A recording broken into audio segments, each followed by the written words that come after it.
ठीक है जी। तो क्वेश्चन नंबर 4 हम डिस्कस कर रहे हैं कि जो साइटोप्लाज्मिक राइबोसोम्स है, दे आर फ्री राइबोसोम्स। दो टाइप के बताया, organellar ribosomes and cytoplasmic ribosomes.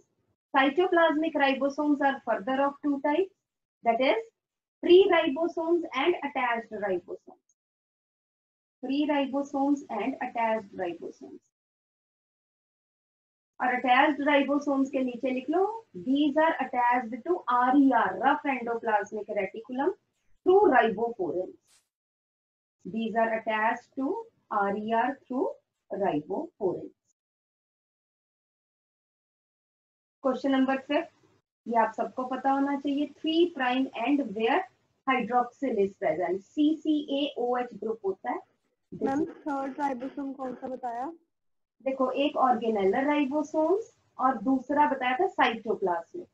Cytoplasmic दो टाइप के हैं, फ्री राइबोसोम्स और अटैच्ड राइबोसोम्स। मैम आपने 3 टाइप के बोले थे। मैंने यही टोटल कर दिए थे ना, organellar, free ribosomes and attached ribosomes. ठीक है जी। 5th क्वेश्चन आपको पता चल गया।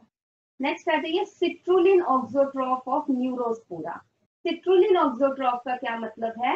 इससे पहले वाला पड़ा हुआ है, 3 हमने किए थे, दैट इज कौन कौन से थे? Ornithine, citrulline, arginine. तो ऑर्निथिन तो है, बट सिट्रुलिन और आर्जिनिन नहीं है। सिट्रुलिन ऑक्सोट्रॉफ बिकॉज सिट्रुलिन नहीं बन पा रहा due to absence of enzyme 2। तो आंसर इसमें है ornithine is present. Yes ma'am. 7th आपको पता है, clover leaf model, L form model by Clark. तुम 6th बता दो फिर से। 6th का मतलब है बेटा, एक हमारे पास, अब आप ये देख लो कि हमारे पास 3 टाइप के ऑक्सोट्रॉफ्स है, ornithine auxotroph, citrulline auxotroph and arginine auxotroph. Ornithine auxotroph में all the 3 absent, ornithine, citrulline and arginine तीनों एब्सेंट है due to absence of enzyme 1। Enzyme 1 नहीं तो ऑर्निथिन नहीं बन रहा, और ऑर्निथिन नहीं बन रहा तो आगे के 2 भी नहीं बन रहे। जब हमने ऑर्निथिन डाला तो बाकी के 2 भी बन गए। सेकंड है citrulline auxotroph, ornithine present but citrulline and arginine absent. Ornithine present but citrulline and arginine absent. और तीसरा है arginine auxotroph, ornithine and citrulline present, ornithine and citrulline present, but arginine absent. Okay Navya? Yes ma'am. 7th आपको पता है, genetic codons on mRNA determines, क्या उनका sequence, जो codons है वो क्या डिटरमिन करता है? Sequence of amino acids in protein. B, minimum length of cistron in base pair which synthesize a polypeptide chain of 50 amino acid. 50 amino acid है बेटा, एक अमीनो एसिड के लिए मतलब 1 अमीनो एसिड को इज कोडेड बाय 1 कोडोन।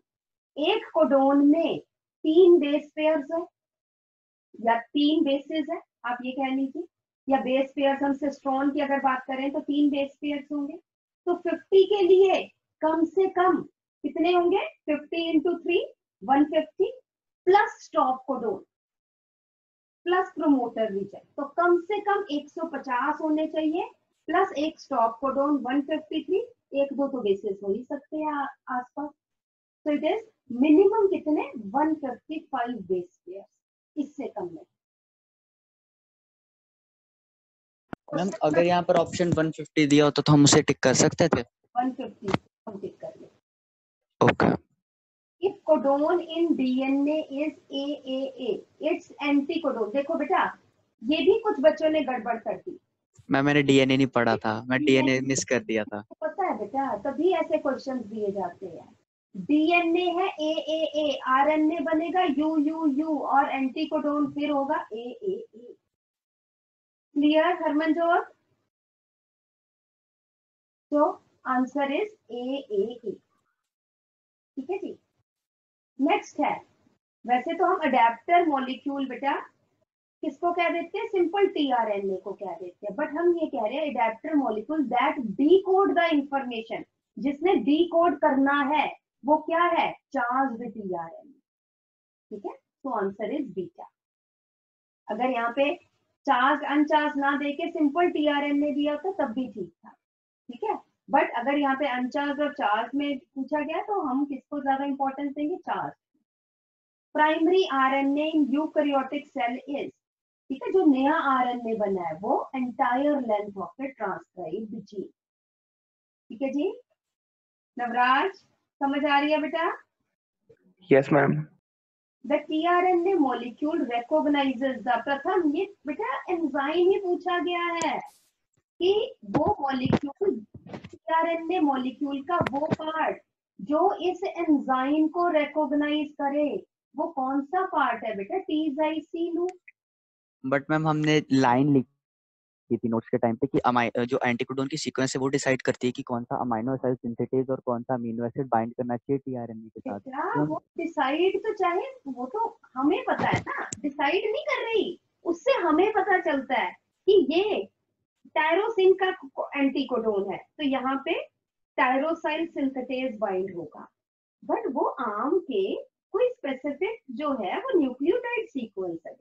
यहाँ पे simple ये पूछा गया है कि कहाँ पे ये एंजाइम बाइंड हुआ है, इस क्वेश्चन का सिंपल पूछने का मैम अगर यहाँ पर बाइंडिंग लिखा था तो मैं टीवाईसी करता, बट यहाँ पर रिकॉग्निशन लिखा था तो मैं कंफ्यूज हो गया। तुम जो है तुम्हारा नहीं ना सोचना, एग्जाम जो टीचर ने सोचा उसके हिसाब से चलो। मैम DHU लूप है। आंसर DHU लूप है, जो भी आंसर दिया हुआ है। T-zy तो राइबोसोम वाला था। हाँ यस मैम। आंसर यही दिया हुआ है आपको। Yes ma'am. हाँ DHU लूप है। ठीक है जी, नेक्स्ट हम आ जाते हैं बेटा, sometimes genetic codon it is ambiguous, कौन सा है, GUG, because Yes, ma'am. GUG is present at the initiating position, it codes for methionine, but if present at intermediate position it codes for valine. What becomes established,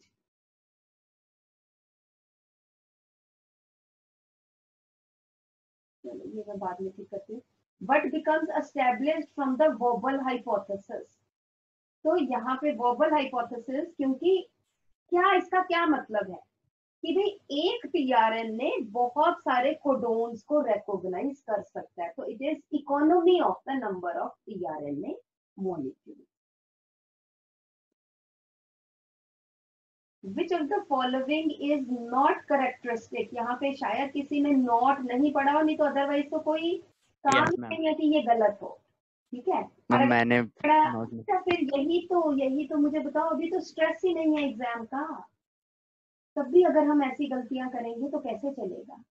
ठीक है, so answer is C, removal. अब थोड़ा सा ये देखा करो कि दो चीजें तो आपको ठीक लग रही है, इन दोनों में कैसे आप मार्क करोगे, दोबारा क्वेश्चन पढ़ा करो। तो रिमूवल ऑफ एक्सॉन्स नहीं, it is removal of introns and splicing of exons, ये ठीक था, तो answer C is wrong. During RNA processing the RNA transcript is, it is a altered by, है ना, जब हम प्रोसेसिंग करते हैं तो उसकी ऑल्टरिंग करते हैं, हम इंट्रॉन्स को रिमूव कर देते हैं, पॉली ए टेल जो है वो ऐड करते हैं, कैप रीजन ऐड करते हैं, तो altered by removal and addition of nucleotide. Question number 18, mRNA in prokaryotes, because mRNA in prokaryotes has information of more than one cistron, therefore it is polycistronic। 18 का B, अगर eukaryotes होता तो it is monocystronic। In which of the following will DNA melt, बेटा जहां पे GC base pairs ज्यादा हो वहां पे, GC बेस पेयर्स में क्या है, ट्रिपल बॉन्ड है, ठीक है, इसलिए वहां पे ज्यादा एनर्जी लगेगी। ठीक है, हाई टेम्परेचर उन्हें चाहिए होगा, तो आंसर इज ए, क्योंकि यहाँ पे अगर आप देखें तो नहीं, देखते हैं अभी, लेट्स सी कि भाई ए में 2 है, मैम ए ही आंसर, बी में 4 है, सी में 3 है, और डी में भी 4 है, सो आंसर इज ए। जहां पे डाउट हो किसी को भी मेरे से पूछ ले। यहाँ पे बेटा एक गड़बड़ ये हो गई थी कि यहाँ पे एक एक्स्ट्रा टी नहीं ए लग गया है, ठीक है। अदरवाइज जो है आंसर इज बीटा। आप करके देखो। और तो मैम हमने डी किया था इसके चक्कर में। एक डी क्यों कर दिया इसके चक्कर में, बाकी डी कैसे ठीक है मैम 3 प्राइम से 5 प्राइम बताना है। डी आपने नन ऑफ दीज कर दिया था। Yes ma'am. चलो थोड़ा सा पीछे से भी तो देखा करो बेटा कि भी शायद ये प्रिंटिंग मिस्टेक हो। ए और डी दोनों कर सकते थे। मैम डी सही गिनेंगे इसमें हम, अगर हम ऐसे देखा जाए तो। ना ना ना, वो तो वैसे ही प्रिंटिंग मिस्टेक थी, बाकी कुछ तो नहीं। वैसे हमको पता नहीं था ना इस चीज के बारे में तो। हाँ बोल बेटा प्रभजोत। मैम ये 3 प्राइम टू 5 प्राइम बताना है। बेटे जब कुछ नहीं ना दिया हुआ तो आपने इसी के साथ साथ एंटीकोडोन्स या जो भी है वो लिख लिया। फिर मैम ए नहीं बनेगा। बेटा ये जीन है, ठीक है मैम। है ना। एंटीकोडोन टीआरएनए में पूछे हुए हैं। Okay yes I. मैम। हाँ यस मैम। यही है। ये भी ऊपर जैसा ही क्वेश्चन है। 375 यस और no. 125 into 3। Protein synthesis is done by सभी लिविंग सेल्स, प्रोकैरियोटिक यूकैरियोटिक, है ना, कोई से भी हो, it is all living organism. 22 का delta. Which of the amino acid is coded by a single triple codon? It is methionine and tryptophan. मैंने आपको बताया था these are the only 2 amino acids which have only one codon. 3' end of 18S rRNA, है ना, has a binding site for cap region of mRNA. It is, थोड़ा सा हम यहाँ ठीक कर लें, 18S rRNA। आपको इसलिए पता होना चाहिए, चाहे यहाँ rRNA नहीं भी लिखा तो 18S 23S ये सब हमने किसमें किया है, सिर्फ राइबोसोमल आरएनए में ही किया हुआ है। तो कैप रीजन कहाँ पे है, 5' एंड पे है, तो 3 region of smaller sub unit binds with 5' cap region of mRNA। With adenine and cytosine only, how many different triple codons are possible? हाँ जी, कैसे किया ये बेटा? ये सिर्फ 2 है मैम 2 का क्यूब। 2 का क्यूब मैम। 2 का 2 रेज टू पावर 3, है ना। 2 हमारे पास नाइट्रोजन बेसिस है और ट्रिपलेट कोडोन्स है, तो 2 raise to power 3 it is 8। The amino acid valine is recognized by the triplets these, and this character of the codon is referred to as degeneracy. Genetic codons are degenerate. They differ in the last nitrogen base only. The stop signals contain the following. तो इसमें cytosine नहीं होता है, तो answer is C. GUA, G उल्लू आया उल्लू आया गया एंड उल्लू गया आया, ये आपको पता है। If a DNA segment consists of 210 nucleotides, what will be the number of nucleotides and amino acids in mRNA? तो mRNA में भी 210 न्यूक्लियोटाइड्स होंगे और उसके बाद कितने अमीनो एसिड्स कितने बनेंगे, 210 over 3 it is 70। तो डेल्टा 210 एंड 70। किसी को doubt? Prabhjot, Harman, Navraj, no ma'am. No, ma'am. Navya, no ma'am. चलिए। Transcribed RNA of a split gene, है ना, it undergoes splicing, C 29C। Charge tRNA, वो टीआरएनए जो which form complex with amino acids, so answer is C। Which is a terminator codon? It is delta, UGA। 32 देखिए, transfer RNA is synthesise, tRNA is synthesise कहाँ पे, chromosomes ही तो बनाते हैं। तो answer is A, on a DNA template. Simple, और कुछ नहीं आ सकता क्योंकि न्यूक्लियोलस में क्या बनता है, rRNA बनता है। Nonsense codons are present in mRNA, nonsense में स्टॉप कोडोन्स।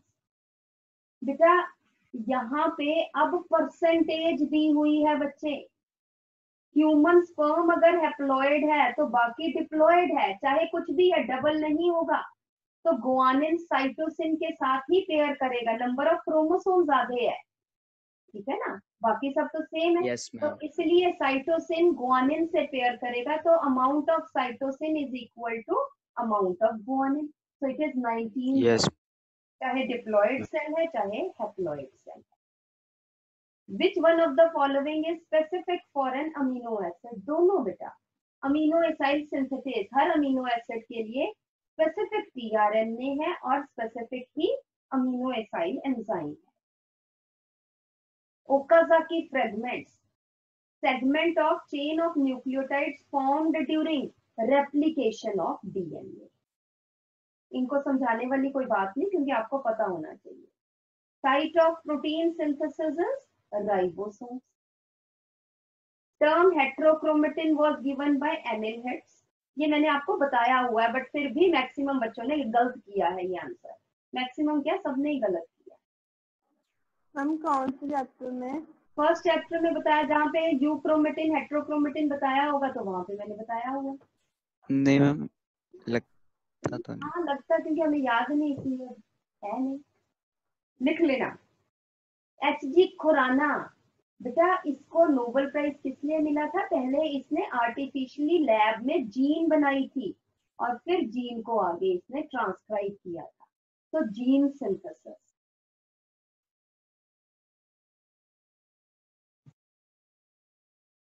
ठीक है जी, नेक्स्ट हम आ जाते हैं,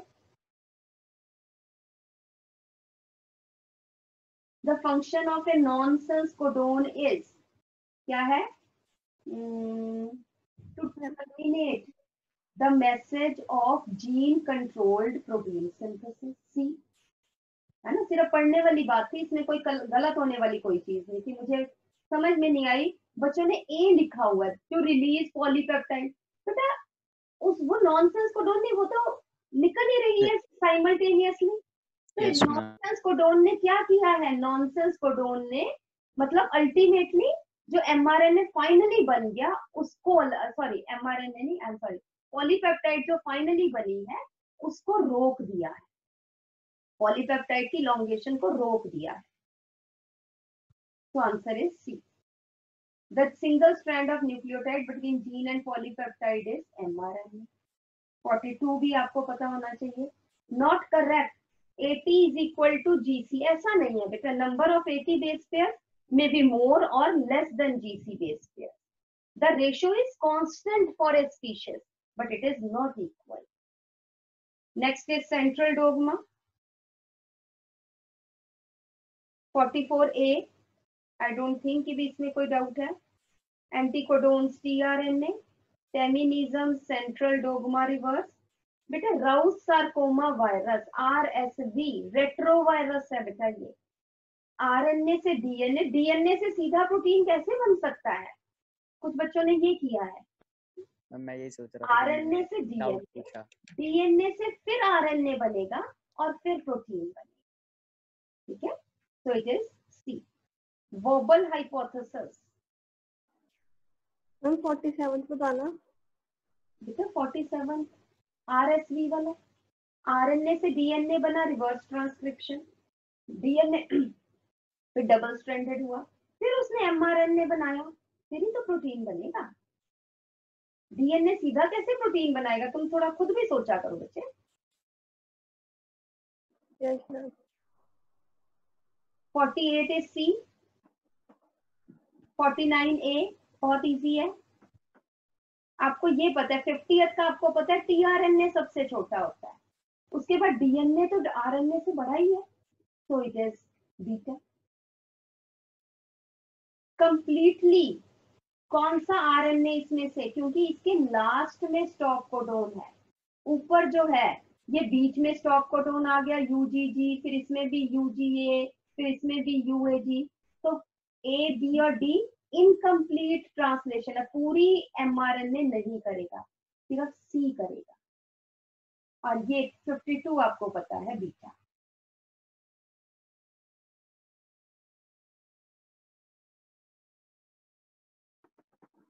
चलो जी बेटा, तो we were doing evolution last time, है ना। एवोल्यूशन में we were studying about the modern theory of origin of life, ठीक है। किसने दी थी? ओपेरिन एंड हार्डेन ने दी थी। And we had also studied the chemical proof of that theory, Miller's and Urey experiment. They found it that, but they observed that simple inorganic chemical substances under natural conditions, primitive natural conditions, that is reducing atmosphere, absence of oxygen, presence of methane, ammonia, hydrogen, etc., resulted in formation of simple organic substances when they get sufficient energy, ठीक है। And then next step आ जाता है chemogeny means that is chemical evolution. Next step is formation of, पहला हमने किया था, that is formation of simple organic substances from inorganic molecules. अब हम कर रहे हैं नेक्स्ट स्टेप आ जाता है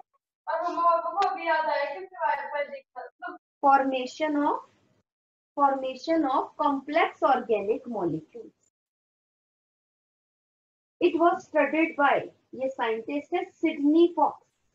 Sidney Fox observed that when dry mixture of amino acids they are heated, ये मैंने साइन बनाया heat का, heated at high temperature, it resulted in formation of polypeptide. Similarly, Sidney Fox ने तो ये ऑब्जर्व कर दिया। Similarly, when dry mixture of simple sugars are heated, they form polysaccharides, fatty acids and glycerol. When supplied heat, they join to form glycerides or fats. Likewise, nucleotides when heated, they form nucleic acids. ठीक है, तो इससे क्या पता चलता है? This shows, पहले मेरी बात सुनो फिर लिखना। This shows that polymers are formed from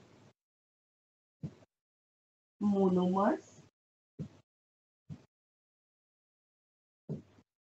when sufficient energy was present in primitive atmosphere.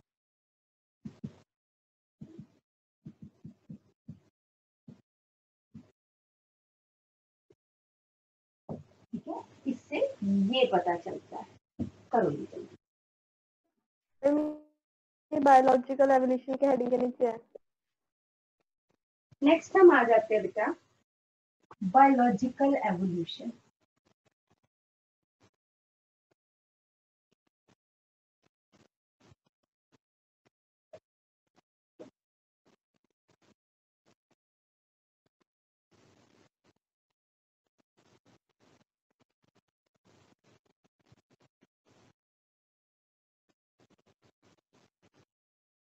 Next we come to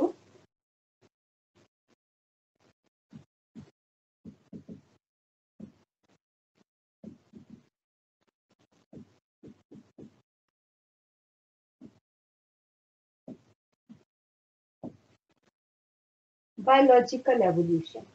biological evolution का मतलब है कैसे फर्स्ट लाइफ, हमने मॉलिक्यूल्स बना लिए, कॉम्प्लेक्स सिंपल मॉलिक्यूल्स भी बन गए, कॉम्प्लेक्स मॉलिक्यूल्स भी बन गए। अब इन कॉम्प्लेक्स मॉलिक्यूल से कैसे पहले फर्स्ट लाइफ आई। तो बेटा ओरिजिन ऑफ लाइफ के लिए सबसे पहले क्या चाहिए कि ये जो मॉलिक्यूल्स बने हैं, एक मॉलिक्यूल बन गया, ये अपने आप को रेप्लिकेट कर सके, ठीक है। दूसरा जो है रेप्लिकेशन जब हो तो कुछ ना कुछ, ये हम मेन बात कर रहे हैं डीएनए की, है ना, कि भी जो सभी रिएक्शंस को कंट्रोल करे, बट इन जनरल हम कहते हैं 3 कंडीशंस चाहिए for origin of life, that molecules have the ability to replicate themselves. Second है replication of molecules should be induced to mutation, या they are liable to mutate, उनमें mutation भी हो सके ताकि डिफरेंट टाइप ऑफ सेल्स बने। तीसरा है because replication of molecules require lot of energy, therefore sufficient energy should be present, and इसी के साथ है the replicating molecules should be isolated from the outer environment। ठीक है, तो ये हमें कंडीशंस चाहिए for the origin of life. लिख लो, the origin of life, the origin of life requires 3 conditions।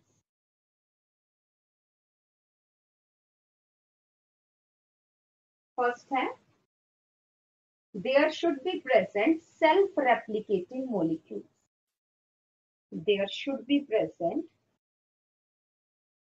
self-replicating molecule। क्यों बेटा? ताकि वो अपने जैसे दूसरे सेल्स बना सके। एक तो क्या है बेटा, एक तो एनवायरनमेंट से जो केमिकल्स आ रहे हैं वो इकट्ठे होके सेल्स बना देते हैं। उसके बाद सेकेंड इंपॉर्टेंट चीज है वो जो सेल्स बने वो रिप्रोड्यूस कर सके। वो रिप्रोड्यूस तभी कर सकेंगे अगर उनमें सेल्फ रेप्लिकेटिंग मॉलिक्यूल्स होंगे। सेकेंड है, और डिफरेंट टाइप के सेल्स कब बनेंगे? जब वो self replicating molecules they can undergo mutation. Second है these self-replicating molecules, these self-replicating molecules should have the ability to undergo mutation, should have the ability to undergo mutation। और third है self-replication, self-replication requires lot of energy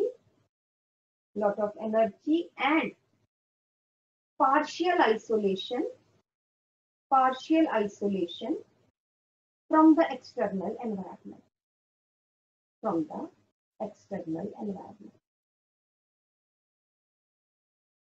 ठीक है।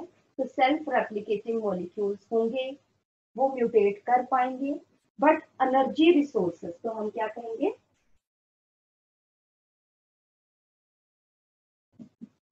At the time of origin of Earth and first life, there were present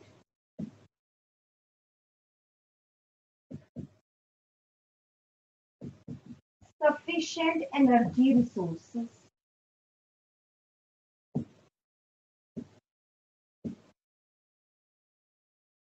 in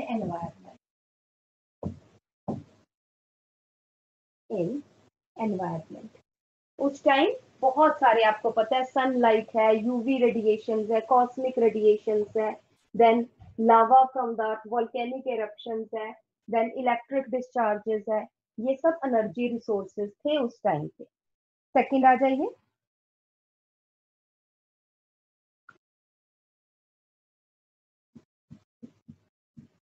isolating self-replicating structures,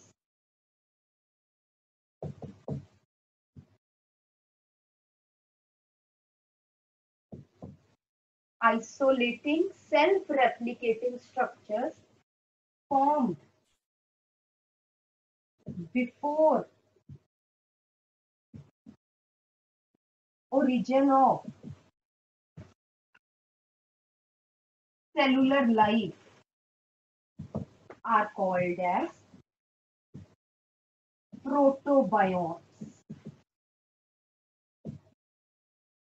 Proto means पहले, bionts means life, light से पहले जो molecules आए थे, and these are of two types, conservates and microspheres. Protobions, the structures formed before cellular life, they were protobions, they were called protobions, and these are of two types, conservates and microspheres. जो conservates थे, formation of conservates were explained by Oparin. Formation of microspheres explained by Sidney W. Fox.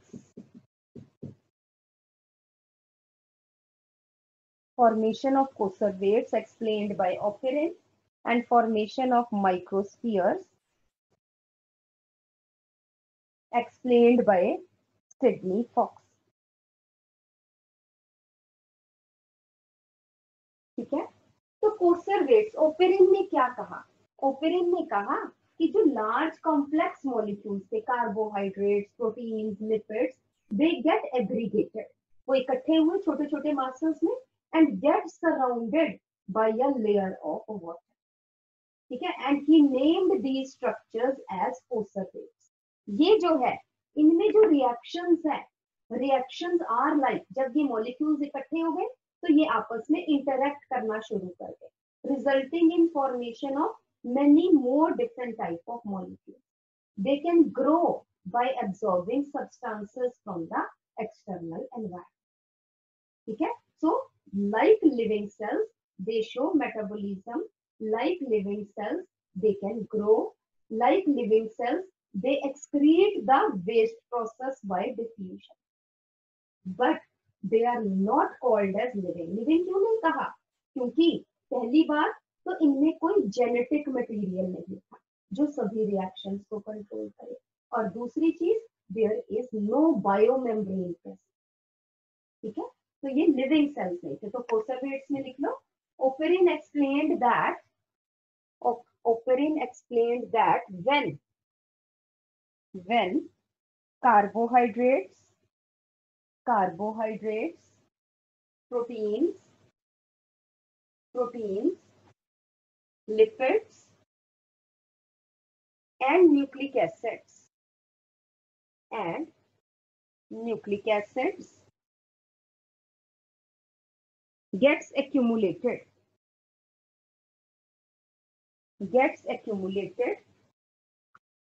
in small masses, comma, which gets covered with a layer of water,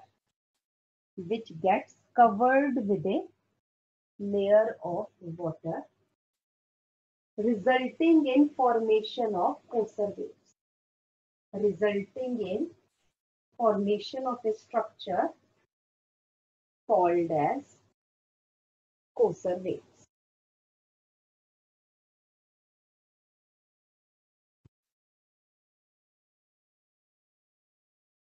The layer of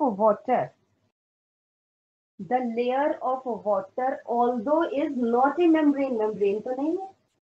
Layer of water, although is not a membrane, but provides partial isolation,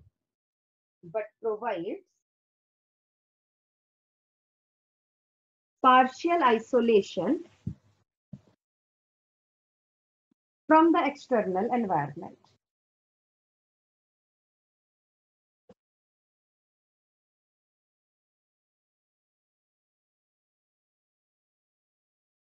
ठीक है जी. Conservates can grow in size.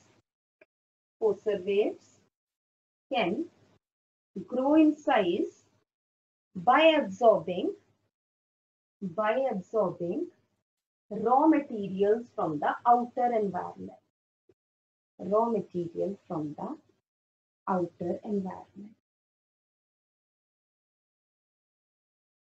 Full stop. Oparin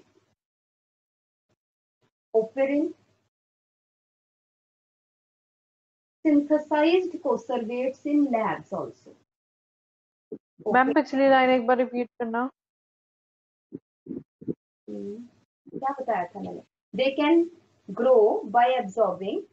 They can grow by absorbing nutrients from the external environment. Next है Operin synthesized conservates in lab where he also observed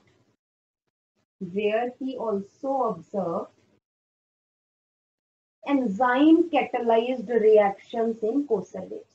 कुछ RNA में या कुछ proteins ने enzymes act करना शुरू कर दिया. Where he also observed enzyme catalyzed reactions. Next point करके. But conservates are not regarded as living cells. But conservates are not regarded as living cells because they lack genetic material as well as biomembrane. They lack genetic material as well as biomembrane. Next है microsphere.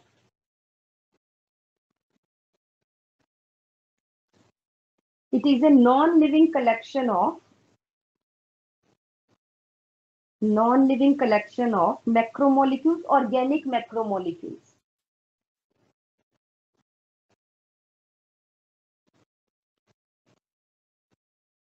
Surrounded by a double layer.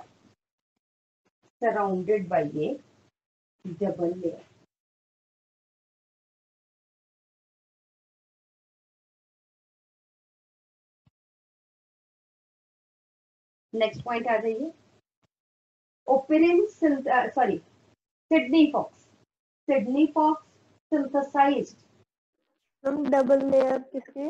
Double layer water की ही. Sydney Fox synthesized proteinoid microspheres. Proteins इकट्ठे होके water से surrounded है. Proteinoid microspheres in the lab. Sydney Fox synthesized proteinoid microspheres in the lab. Proteinoids are formed. Proteins कैसे बने? By the heating of dry mixture of amino acids. Proteinoids are formed by synthesizing dry mixture of amino acids. Synthesized by heating dry mixture of amino acids and then mixing with water.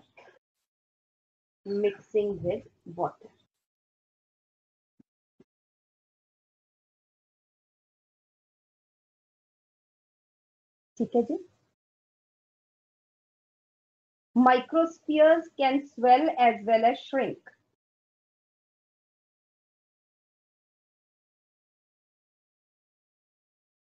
Microspheres can swell as well as shrink. और बेटे हम ये lab में बात कर रहे हैं. ठीक है. नेक्स्ट पॉइंट ही कर लीजिए. Using ATP as energy resource. Microspheres can direct the synthesis of. क्योंकि प्रोटीन्स है वो एंजाइम्स भी एक्ट कर सकते हैं. Microspheres can direct the synthesis of other macromolecules such as nucleic acids.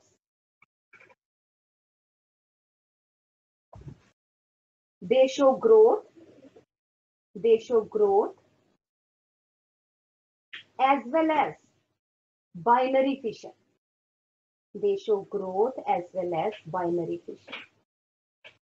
But still not regarded as living cells.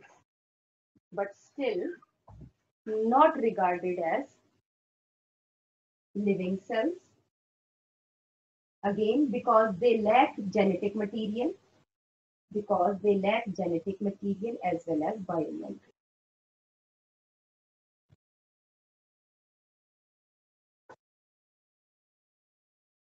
Ma'am genetic material and As well as biomembrane.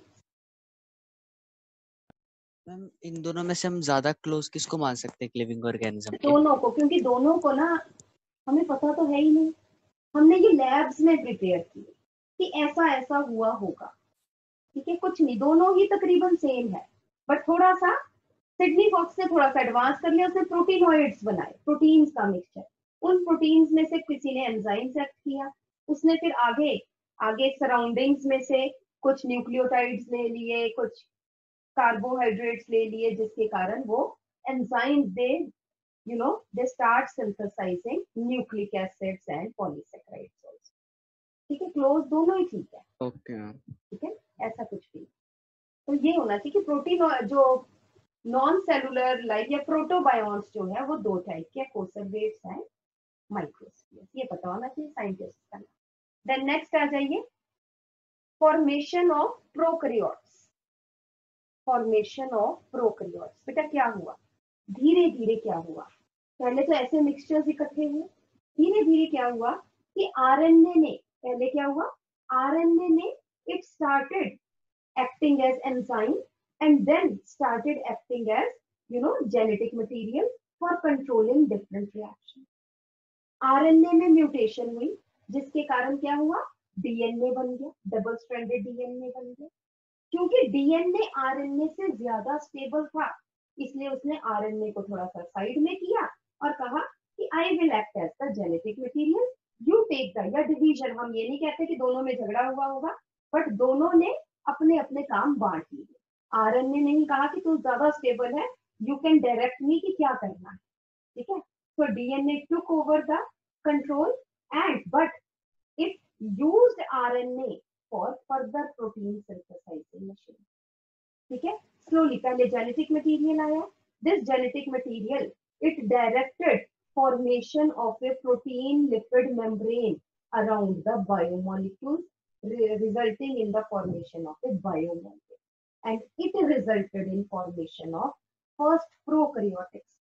जो पहला prokaryotic cell था बेटा, पहले समझो फिर लिखो, तो वो क्या था, एनारोबिक था, क्योंकि एटमॉस्फेयर में ऑक्सीजन तो थी नहीं, तो एनारोबिक ऑर्गेनिजम्स थे। न्यूट्रिशन कैसी थी, हेट्रोट्रोफिक न्यूट्रिशन। हेट्रोट्रोफिक कैसे, दे दे ईट केमिकल्स फ्रॉम द एनवायरनमेंट। धीरे धीरे क्या होना शुरू हो गया बेटा कि बहुत सारे सेल्स बन गए, उन्होंने केमिकल्स इतने बन नहीं रहे थे जितने उन्होंने कंज्यूम करने शुरू कर, तो और म्यूटेशंस तो हो ही रही थी, तो म्यूटेशंस हुई और क्या हुआ, कीमो ऑटोट्रोपिक बैक्टीरिया, बट वो भी इतने एफिशिएंट नहीं थे। धीरे धीरे फिर म्यूटेशन हुई, bacteriochlorophyll, and some of the bacteria they start synthesise, they stop eating chemicals but they started synthesizing their own food. Due to another mutation, bacteriochlorophyll in some bacteria, सभी में नहीं, कुछ बैक्टीरिया में gets changed into chlorophyll, और ये एक milestone था। जैसे ही क्लोरोफिल ए आई, तो वो बैक्टीरिया को हमने क्या कह दिया, सियानो बैक्टीरिया कह दिया, और उसने क्या किया, it started using water as hydrogen donor, और जैसे ही पानी यूज किया फोटोसिंथेसिस में, there is evolution of oxygen and the environment change, free oxygen, क्योंकि उस टाइम तक टेम्परेचर कम हो गया था, ठीक है, the conditions for synthesis of new biomolecules it gets less, it becomes less favourable. अब केमिकल्स धीरे धीरे बन रहे थे, बहुत जल्दी नहीं बन रहे थे, और जैसे ही ऑक्सीजन की एवोल्यूशन हुई, फ्री ऑक्सीजन आई, तो synthesis of molecules stops, origin of new life from non-living chemicals is stopped. Now what happens, that now new life originated only by division of pre-existing life. Chemical से नई life बननी बंद हो गई, कम नहीं हुई, बंद ही हो गई, ऑक्सीजन, फ्री ऑक्सीजन आ गई environment, and it resulted in, अब क्या हो गई, evolution, origin of life stop but evolution is alkene. Is it okay? हाँ जी, excuse you ma'am. Ma'am earlier जितनी भी ऑक्सीजन थी, क्योंकि वाटर मॉलिक्यूल प्रेजेंट थे, वो सारी यूज अप हो जाती थी साइक्लिंग में और वो बेटा यूज अप, क्योंकि हमारे टेम्परेचर ओजोन फॉर्मेशन में। जब टेम्परेचर धीरे हुआ तो वाटर का टूटना भी तो बंद हो गया बेटा, यस मैम। ठीक है ना। तो अब तो ऑक्सीजन कहाँ से आएगी, कोई लिबरेट करेगा तभी आएगी, ठीक है। Yes ma'am. टेम्परेचर, जिस टेम्परेचर पे पानी टूटता था, बहुत हाई टेम्परेचर, उस टेम्परेचर पे ऑक्सीजन भी नहीं रहती थी, ठीक है। और यस मैम। टेम्परेचर कम हुआ, हमने कहा ऑक्सीजन आ जाएगी, उस पे ऑक्सीजन आएगी नहीं क्योंकि वाटर ही नहीं टूट रहा, ठीक है। तो अब ऑक्सीजन कहाँ यस से आई, सिर्फ फोटोसिंथेसिस। तो फोटोसिंथेसिस तो पहले शुरू हो गई थी, पर जब क्लोरोफिल ए आई तब ऑक्सीजन इवॉल्व होनी शुरू हुई, ठीक है जी। तो लिखिए यहाँ पे, दैट इज, हम यहाँ पे क्या करेंगे, formation of first living cell, formation of first living cell. Slowly in the protobions, slowly in the protobions, the RNA started acting as the genetic material, started acting as the genetic material and formed viruses-like structures and formed viruses-like structures.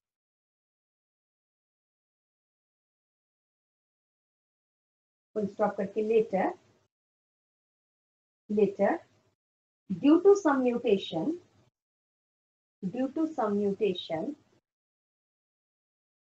comma, some of the RNA molecules gets evolved into DNA.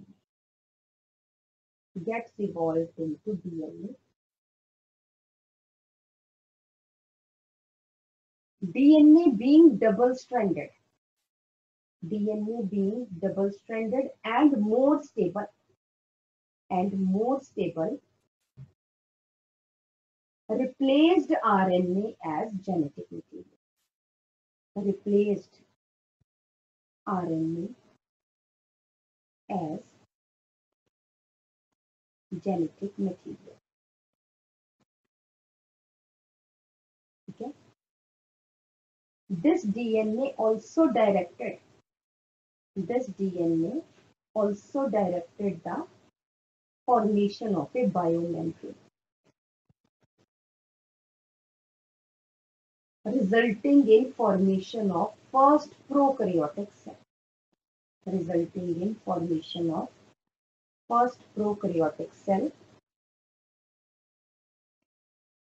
Which were like archaebacteria.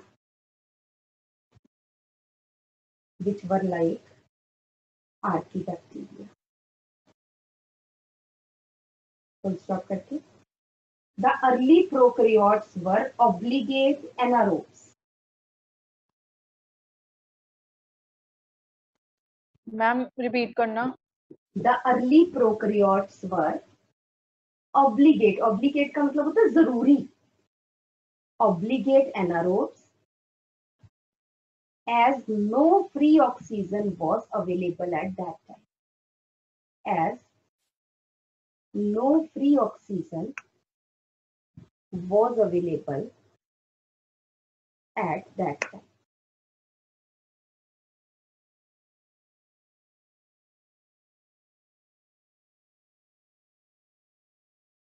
ठीक है जी, next point लिख लीजिए. The early prokaryotes had heterotrophic nutrition.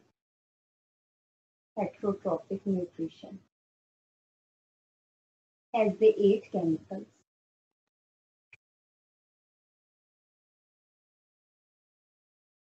Next point है, slowly due to some mutations, there occurred formation of bacteriochlorophyll.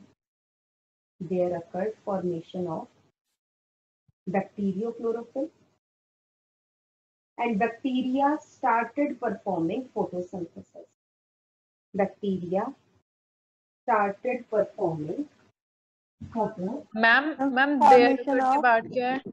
there occurs origin of bacteriochlorophyll.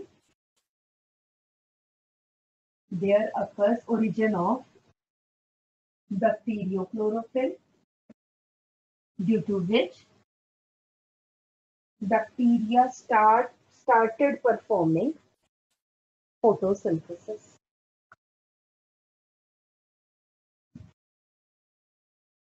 They perform bacteria. They perform anoxygenic photosynthesis.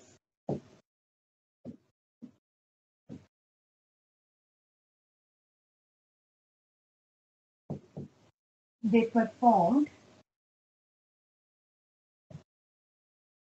anoxygenic photosynthesis. Anoxygenic photosynthesis means that is did not liberate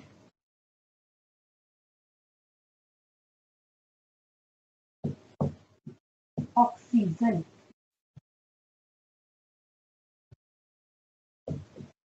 during photosynthesis. Did not liberate oxygen during photosynthesis. Slowly, next point, slowly. In some of the photosynthetic bacteria,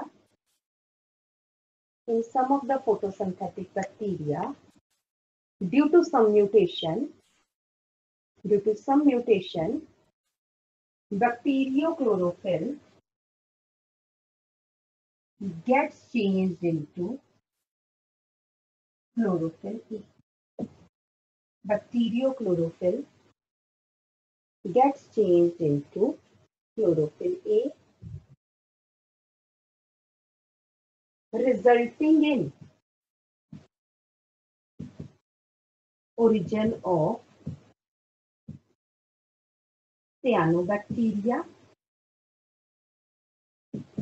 या फिर blue green algae, resulting in origin of cyanobacteria या फिर blue green algae.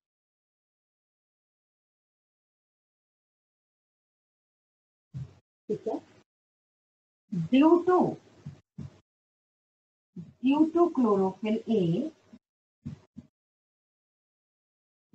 they used water as hydrogen donor in photosynthesis.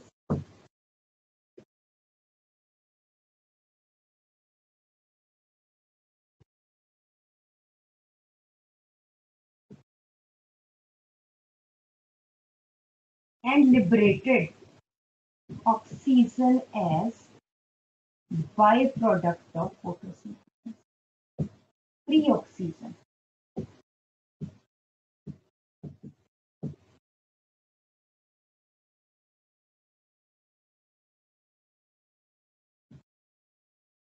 This changed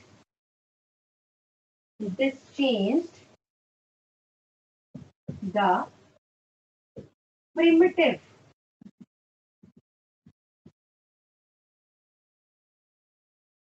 reducing atmosphere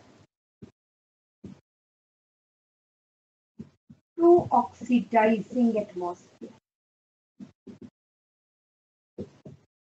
क्योंकि अब oxygen आ गई है.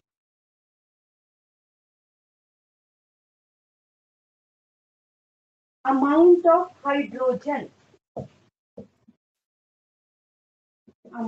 of free hydrogen reduced.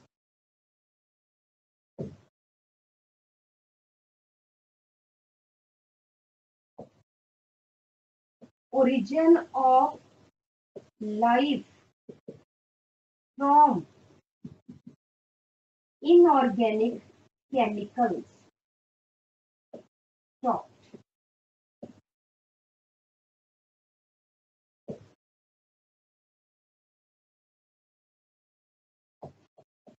New life. अच्छा, because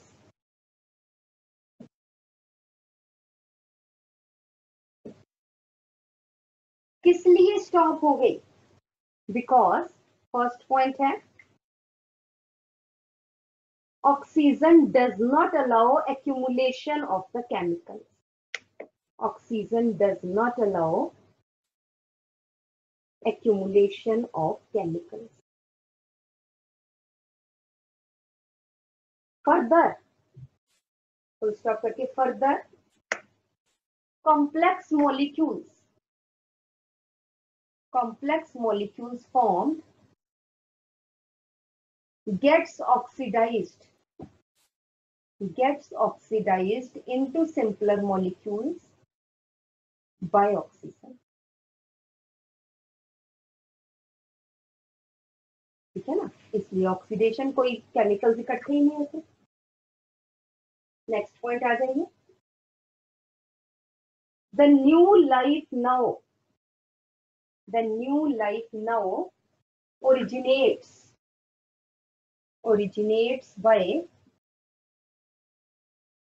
originates by division of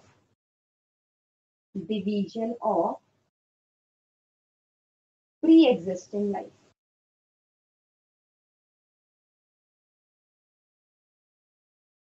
But evolution continued.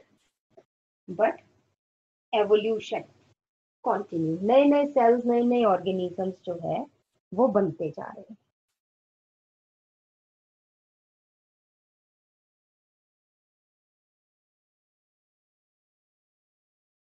ठीक है जी.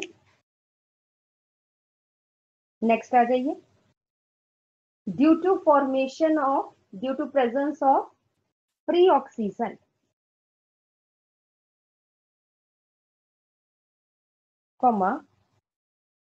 a thick ozone layer is formed in the atmosphere. Thick ozone layer is formed in the atmosphere.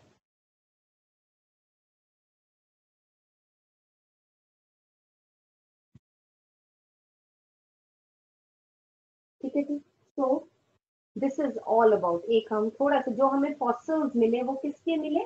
The oldest fossils of living organisms are tremolites.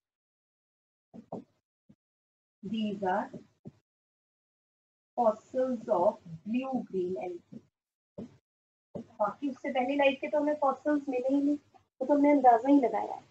The oldest fossils we have found till now are tremolites. These are the fossils of blue-green algae. So this is all about your origin of life, and slowly जो है धीरे धीरे, पहले तो ये आए फिर धीरे धीरे प्लांट्स, एनिमल्स, बाकी की लाइफ, वो एवोल्यूशन. ठीक है, देखो जरा.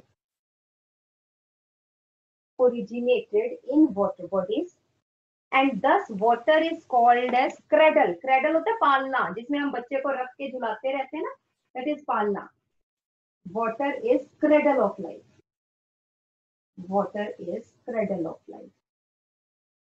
और ओशंस में, फ्रेश वाटर में नहीं, ओशंस में लाइफ ओरिजिनेट हुई. उसके बाद धीरे धीरे पानी सूखता गया, कुछ उसमें से फिर ब्रायोफाइट जमीन पे आए, फिर आगे आपको पता है ये हमने +1 में किया. मैम मतलब एक ऑर्गेनिज्म से दूसरा ऑर्गेनिज्म कैसे बना? एवोल्यूशन से.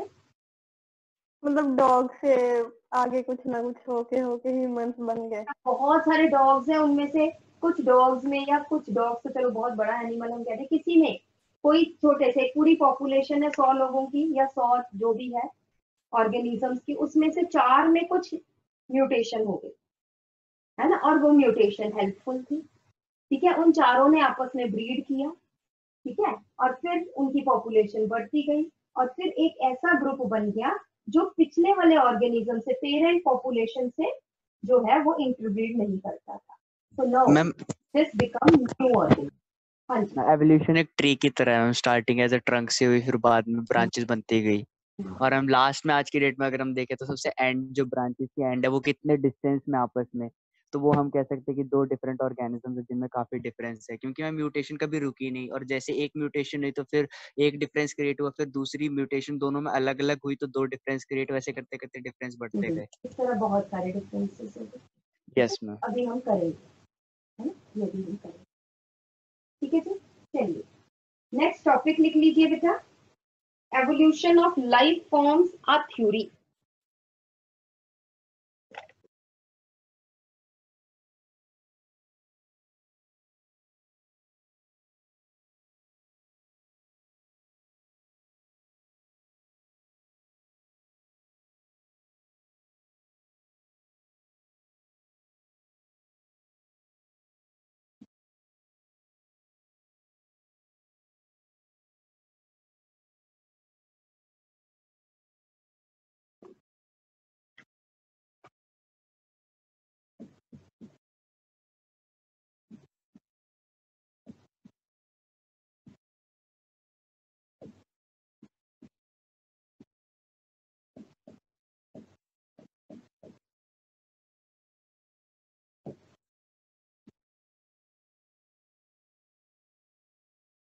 तो देखो, कुछ थ्योरीज ये कहती है कि हमेशा से एवोल्यूशन कोई चीज नहीं है, हमेशा से ये सभी ऑर्गेनिजम्स जो आज रह रहे हैं, एवोल्यूशन ऑफ लाइफ फॉर्म्स, ठीक है, तो ये जितनी भी, वो कहते हैं एवोल्यूशन नाम की कोई चीज नहीं है, जबकि अगर हम कुछ ग्रंथ या कुछ ऐसी चीजें देखें उसमें तो ये कहते हैं कि एवोल्यूशन हुई, सबसे पहले जो है वो लाइफ पानी में आई, फिर इस तरह डिफरेंट डिफरेंट थ्योरीज है। बट चलिए, हम एक थ्योरी ऐसे कहते हैं कि स्पेशल क्रिएशन है, ठीक है, जितनी आज लाइफ फॉर्म्स है ये शुरू से ही उतनी थी, ठीक है, और यही, ये अब भी यही है और आगे भी यही लाइफ फॉर्म्स रहे। बट दिस थ्योरी ये रिजेक्ट करती है। उसके बाद 19th सेंचुरी में 1800 कुछ में जो था डार्विन, ठीक है, वो उसको मेजेस्टी ने, ब्रिटेन की, इंग्लैंड की क्वीन ने उसको एक जहाज दिया, HMS बीगल। HMS बीगल का क्या फुल फॉर्म क्या है? हिज मजेस्टी सर्विसेज, है ना, हिज मजेस्टी सर्विसेज, क्योंकि उसको किंग या क्वीन जो भी वहां के राजा रानी थे उन्होंने उसको वो शिप दिया था for a voyage around the earth, की पूरी अर्थ पे घूम के आओ, ठीक है, देखो क्या है क्या नहीं है। वो कहाँ पे उतरा, मैक्सिमम उसने स्टडी कहाँ पे की बेटा? वो उतरा Galapagos islands. Galapagos island south America के पास छोटे छोटे छोटे छोटे 21 आइलैंड्स है, 21 आइलैंड्स है, वहां पे उसने स्टडी क्या की कि जितने भी ऑर्गेनिजम्स है, although they look different from each other, but they have some common characteristics, and they share these common characteristics with their ancestors, या with those organisms also which do not exist presently. पहले तो उसने इस चीज को कहा कि हमेशा से ऐसी लाइफ नहीं थी, कुछ ऑर्गेनिजम्स जो है, जो किसी टाइम पहले हुआ करते थे हजारों साल, वो अब नहीं है, बट जो प्रेजेंट लाइफ है उनके भी कुछ कैरेक्टर्स उन ऑर्गेनिजम्स, एक्सटिंक्ट ऑर्गेनिजम से मिलते हैं। इसका मतलब कुछ कैरेक्टर्स मिलते हैं, इसका मतलब उन्हीं ऑर्गेनिज्म से नई लाइफ आई, बट कैसे आई? धीरे धीरे वेरिएशंस हो। According to them the variations are the inborn feature of the organism. Variations तो होनी होनी है।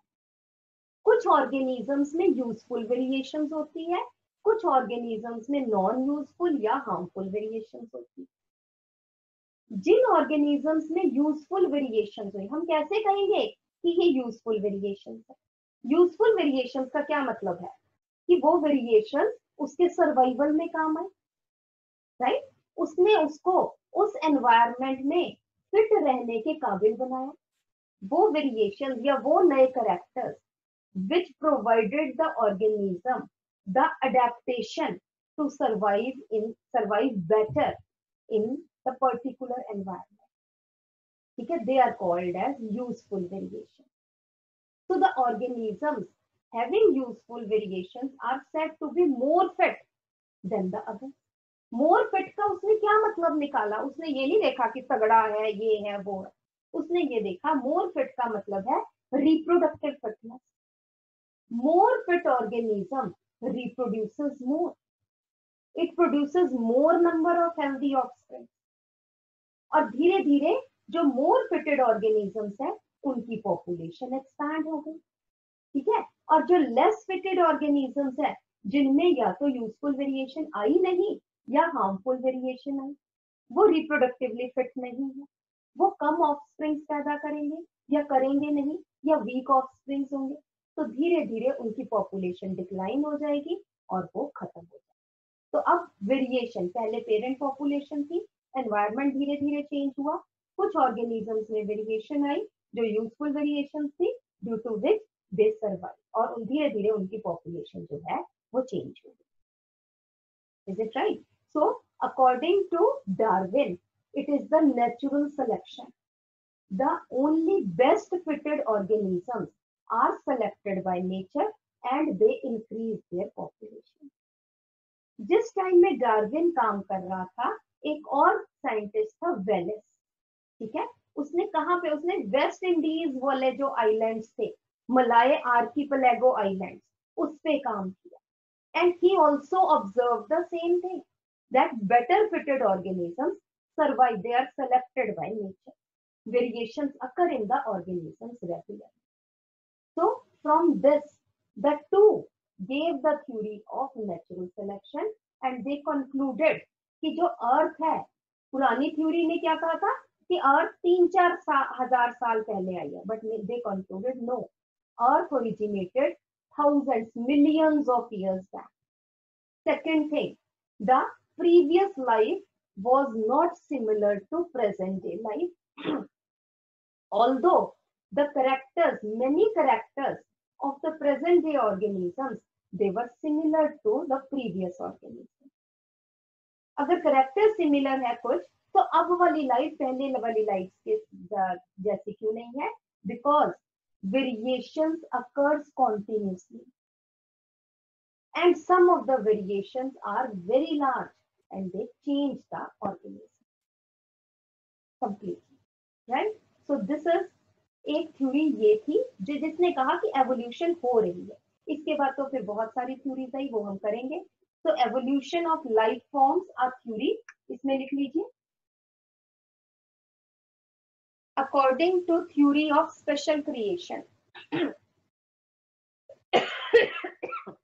according to theory of special creations, all organisms are created as such.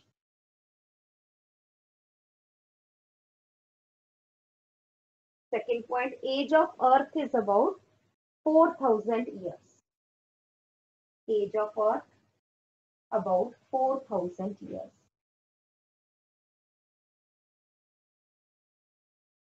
The life remains same. The life remains same from its creation, from the time of its creation. Please repeat. That life remains same from the time of its creation and in future also. And in future also. Therefore, there is nothing like evolution. There is nothing like evolution.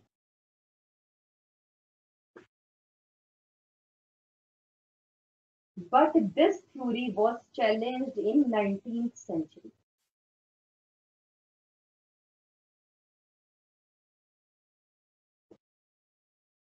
But this theory was challenged in 19th century. Next आ जाइए. From 1831 to 36, from 1831 to 1836, Charles Darwin visited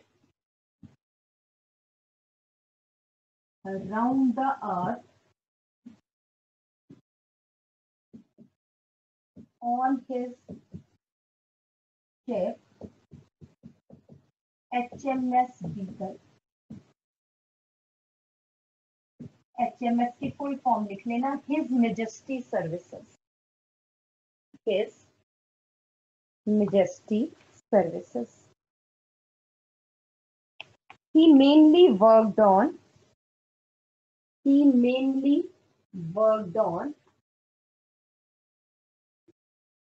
Galapagos. ये अभी हम detail में करेंगे तो पता चलेगा. Galapagos islands near south America. He mainly worked on Galapagos Islands near South America. He observed that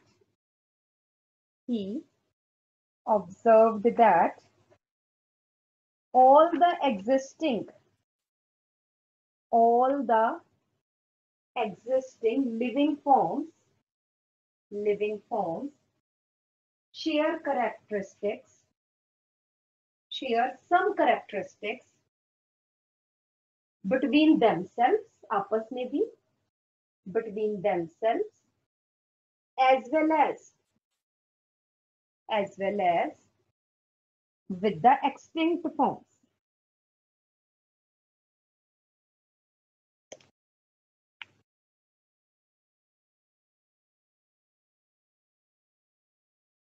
The differences between various organisms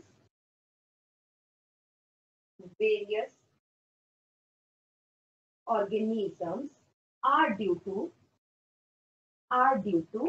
variations.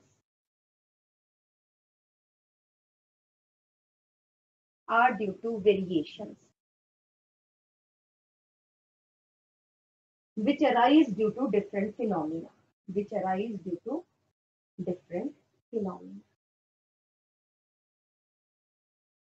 Any population has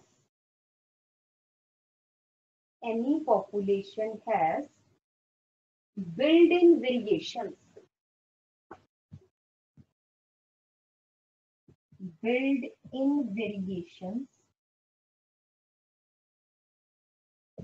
In characteristics.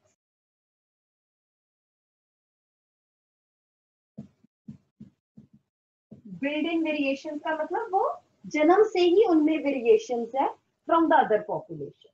Built-in variations in the characteristics. Some of these variations are useful variations, whereas some others are useless or harmful variations.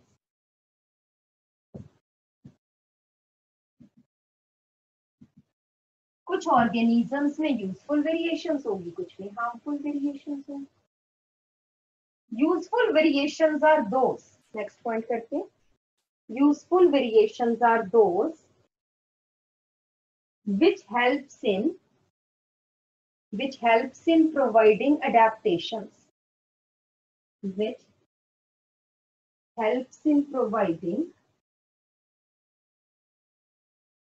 adaptations to the organisms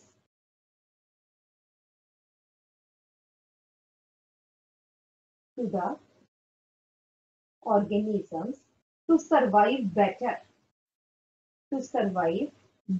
in the particular environment. To survive better in the particular environment.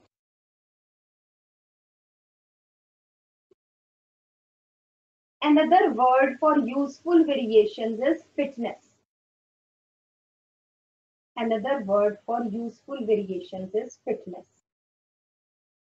Bracket में लिख लो reproductive fitness. Ma'am क्या है word? Another word for useful variations is fitness. और bracket में लिख लो reproductive fitness.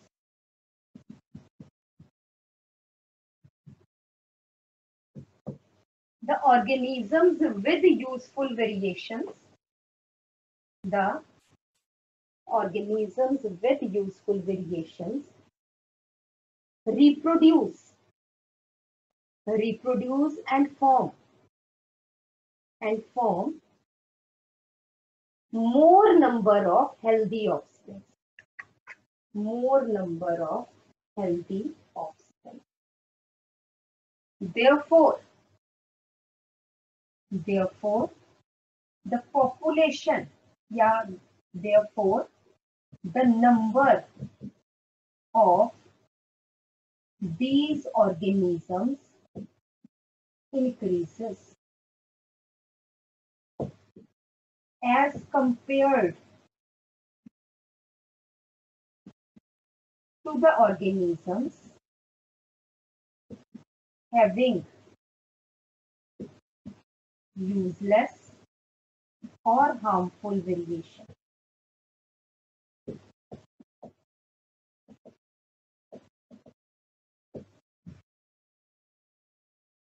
This is called as natural selection. This is called as natural selection. Another scientist, next point करके, another scientist, Alfred Wallace,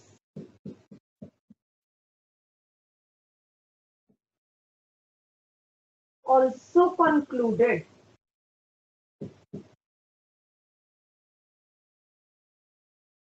similarly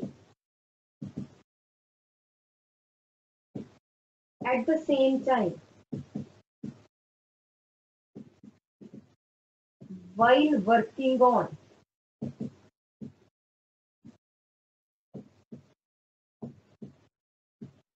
Malay archipelago islands, आजकल जिनको हम West Indies कह देते हैं, मलाए आर्किपेलागो आइलैंड्स या इंडोनेशिया.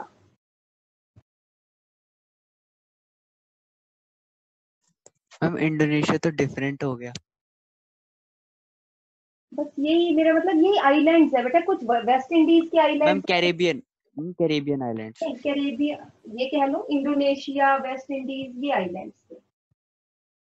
बट मैम इंडोनेशिया तो ma'am Australia side पड़ता है, वो तो काफी ज्यादा दूर हो गया. मतलब करें क्या हम, कैरेबियन करें हम?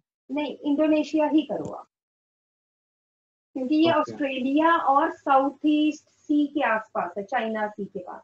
Yes ma'am. Ma'am West Indies तो हमारा नॉर्थ अमेरिका के पास पड़ेगा. तो फिर आप इंडोनेशिया ही कीजिए. Okay ma'am. Present day Indonesia.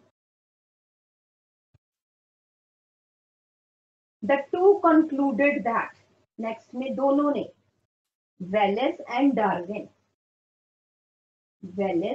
Darwin concluded that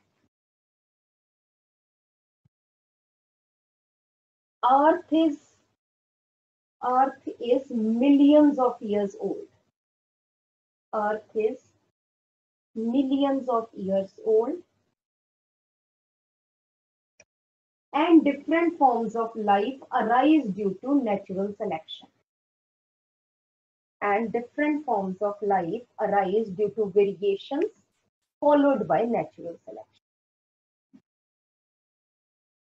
ठीक है जी, ये अभी हम और बहुत डिटेल में करें. ठीक है जी. So this is for today. Next time हम आगे बात करेंगे. ठीक है जी. ओके बेटा.